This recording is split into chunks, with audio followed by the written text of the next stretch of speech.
안녕하세요, 여러분. 행복부부입니다. 오늘은 특별히 시니어 여러분을 위한 세금 줄이는 법에 대해 알아보겠습니다. 나이가 들수록 세금은 큰 부담이 될 수 있습니다. 하지만 올바른 정보를 알고 계시면 세금을 줄일 수 있는 방법이 많이 있습니다. 이 영상에서는 2025년 최신 세법을 바탕으로 시니어 여러분이 활용할 수 있는 다양한 세금 감면 방법을 소개해 드리겠습니다. 먼저 여러분의 세금 상황을 이해하는 것이 중요합니다. 대한민국에서는 소득에 따라 세율이 달라집니다. 2025년 기준으로 연간 소득이 1,200만 원 이하이면 6%의 세율이 적용되고 그 이상이면 더 높은 세율이 적용됩니다.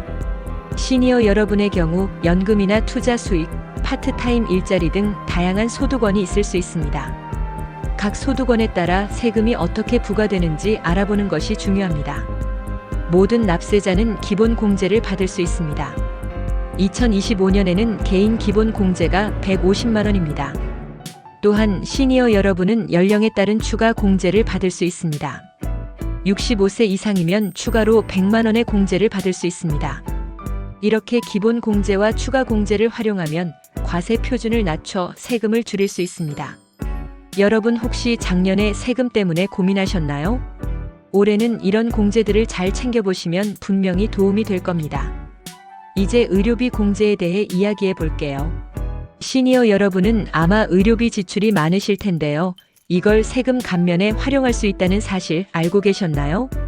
2025년에는 총 급여의 3%를 초과하는 의료비에 대해 공제받을 수 있습니다. 예를 들어 연간 급여가 3천만 원이라면 90만 원을 초과하는 의료비를 공제받을 수 있습니다. 의료비에는 병원 진료비, 약가, 치과 치료비, 안경 구입비 등이 포함됩니다. 단 건강보험에서 보상받은 금액은 공제 대상에서 제외됩니다. 그러니까 병원에 가실 때마다 영수증을 꼭 챙겨두세요. 연말정산 때 이 영수증을 제출하면 세금을 줄일 수 있습니다. 예를 들어 김할머니는 70세로 작년에 병원비로 500만 원을 지출하셨습니다. 김할머니의 연간 소득이 2천만 원이라면 60만 원을 초과하는 440만 원을 공제받을 수 있습니다. 이렇게 하면 세금 부담이 확 줄어들겠죠? 또 배우자나 자녀의 의료비도 공제받을 수 있으니 가족들의 영수증도 잘 모아두시면 좋습니다. 의료비 공제는 정말 놓치기 아까운 혜택이니 꼭 기억해두세요. 다음은 연금 소득에 대해 알아볼게요. 시니어 여러분의 주요 소득원 중 하나가 연금일 텐데요. 이 연금 소득도 세금이 부과됩니다. 하지만 걱정 마세요. 공적 연금은 일정 금액까지 비과세 혜택을 받을 수 있습니다. 2025년에는 연간 1,200만 원까지의 공적 연금 소득은 세금을 내지 않아도 됩니다.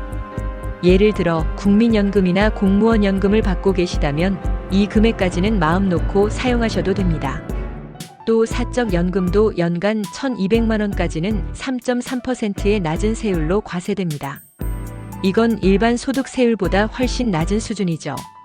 그러니까 연금 수령 시기를 잘 조절하거나 여러 연금을 분산해서 받으면 세금을 더 줄일 수 있습니다.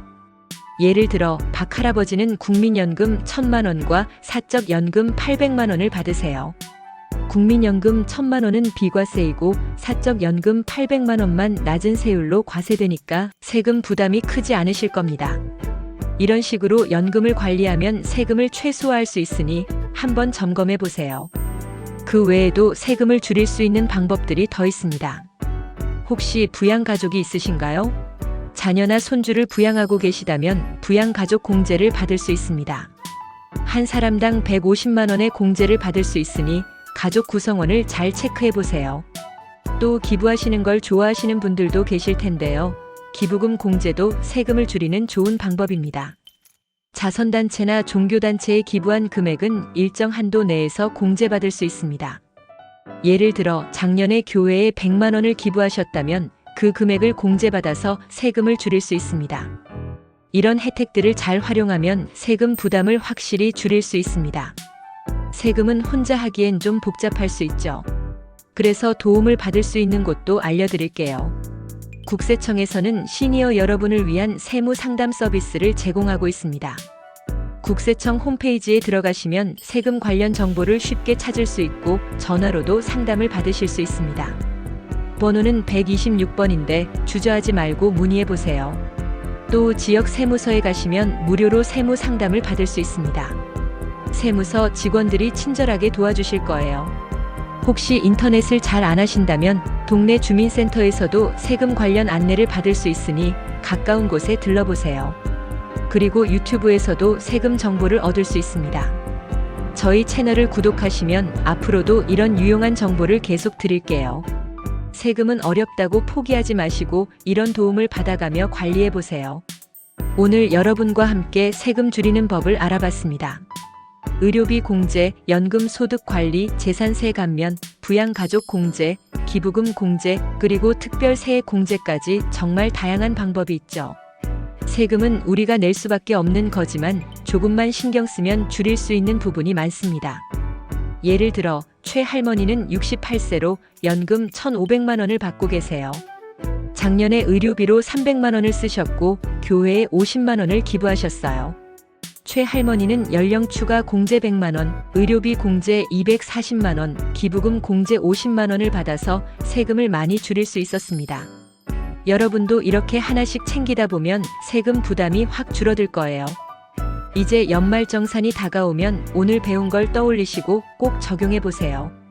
또 가족이나 친구들에게도 이 정보를 알려주시면 더 좋겠죠. 세금을 줄여서 남는 돈으로 맛있는 거 사 먹거나 손주들 용돈 주시는 것도 좋을 것 같아요. 여러분의 노후가 더 풍요로워지길 바랍니다.